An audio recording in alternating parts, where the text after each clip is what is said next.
Never Again, the Palestinian Holocaust, our week of events. On what's just a quick announcement. We have many things that everyone should try to take a look at. We have our wall that's here for the second year. We have a mock refugee camp and our display boards to the right.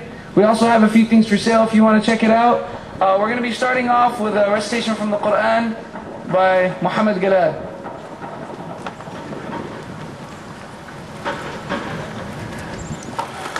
أعوذ بالله من الشيطان الرجيم بسم الله الرحمن الرحيم يا أيها الذين آمنوا كونوا قوامين بالقسط شهداء لله ولو على أنفسكم أو الوالدين والأقربين إن يكن غنيا أو فقيرا فالله أولى بهما فلا تتبعوا الهوى أن تعدلوا وإن تلووا أو تعرضوا فإن الله كان بما تعملون خبيرا. And the translation reads, O you who believe, stand out firmly for justice as witnesses to Allah, even against yourselves, or your parents, or your kin, and whether it be against rich or poor, for Allah can best protect both.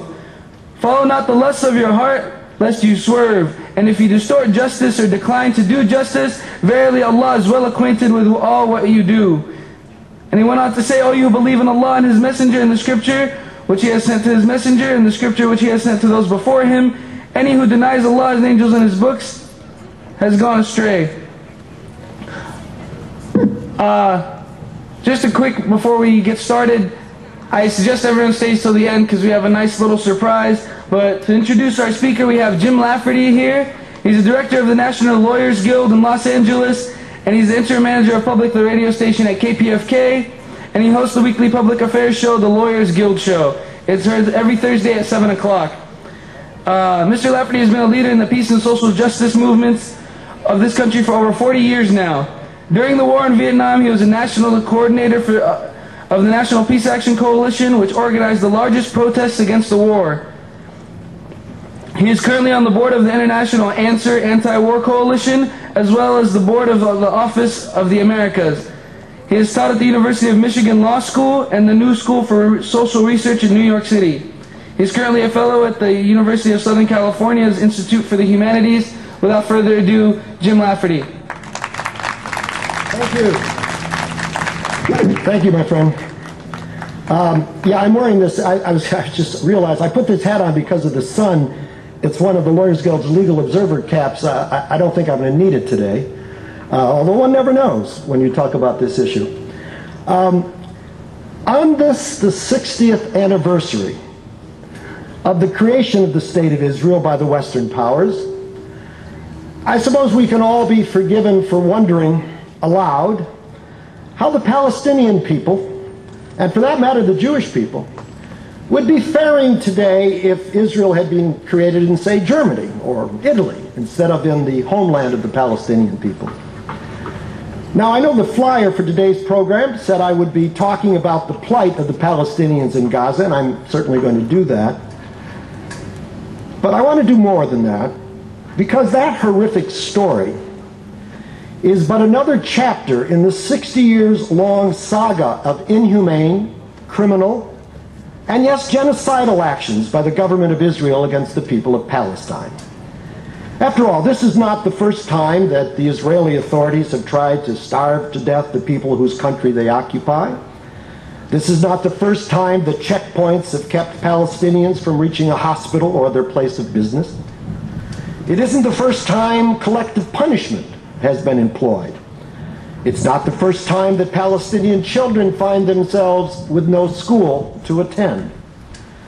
So what can I say that I suspect most of you here on this college campus do not already know? That again today, and especially today, people are again hungry in Gaza. That there are people in Gaza today who are homeless. That there are Palestinians going without enough food, water, and medicine. That in short, today that the people of Gaza, even more than other Palestinians, and that's saying something, are living in what has become a total living hell. Oh, I know the mainstream media in this country tries to keep these facts muted, censored from us in their full horrificness. I know the Bush administration and both the Democrats and Republicans try their damnedest to lay the blame at the feet of the democratically elected government of Palestine. But it's of some encouragement to those of us who support this cause to know that the rest of the world knows the truth. And with actions like these, and sadly with the continuing actions of the Israeli government itself, more and more people in this country cannot forever be denied the truth either. And by the way, speaking of Democrats and Republicans, I hope not too many of you out there are thinking that if Senator Obama gets elected, it's a new day for the Palestinian people. Examine his record in Congress. We can't talk at length about that today. Examine his record in Congress. Read the online reports of his secret meetings with Jewish leaders designed to reassure them that he's as pro-Israeli as any candidate. Indeed, the one area of U.S. politics you can always count on being bipartisan is U.S. policy towards Israel. And this therefore brings me to what I really wanted to talk about today, and that is the origins and reasons for the past 60 years of uncompromising, unquestioning U.S. support for Israel. Because there is, of course, a very clear and simple explanation for why the great powers wanted the state of Israel created in what had been Palestine, rather than, as I mused earlier, in Germany, the nation, after all, responsible for the murder of 6 million Jews. First, remember that by the end of the Second World War, the U.S. empire was poised at that point to become the most aggressive and largest empire of modern times. It was certainly the strongest. And the ruling elite in the U.S. was prepared to do whatever it took to make sure that the U.S. empire expanded as they wished. Yes, the U.S. was prepared to therefore do more than the world's most powerful nations had done when they challenged the hegemony of Great Britain prior to the First World War. You see, the U.S. wanted more than its fair share of the spoils as Western nations had been content to settle for following the First World War. Indeed, this new boldness on the part of the United States flowed from the fact that the United States, after all, emerged from the Second World War as the new hegemonic state within the capitalist world. And so it proceeded to develop a strategy for gaining control of the strategic centers of the world's economy. Now, Noam Chomsky, writing in the Monthly Review, sums it up much better than I could. He points out that the State Department and the Council for Foreign Relations met for a 6-year period from 1939 to 1945 in what was called the War and Peace, although peace had nothing to do with it, the War and Peace Studies Program. And it addressed this question. And by the way, you can find this online now. This is now declassified. This isn't some old lefty telling you something that you can't verify for yourself.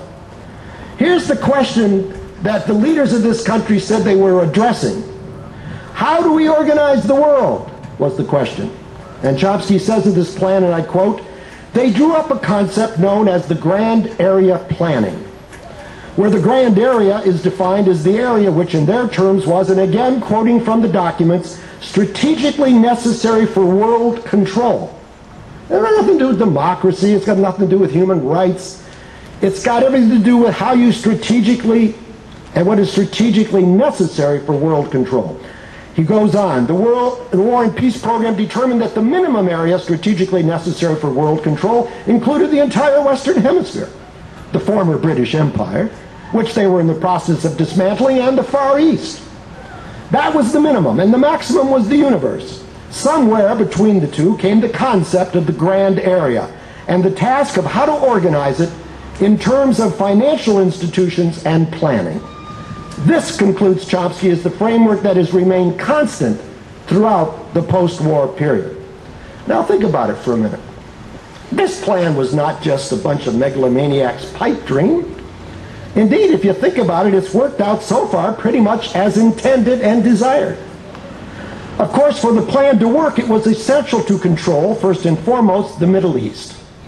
And so the U.S. government began to assert its influence in that region of the world.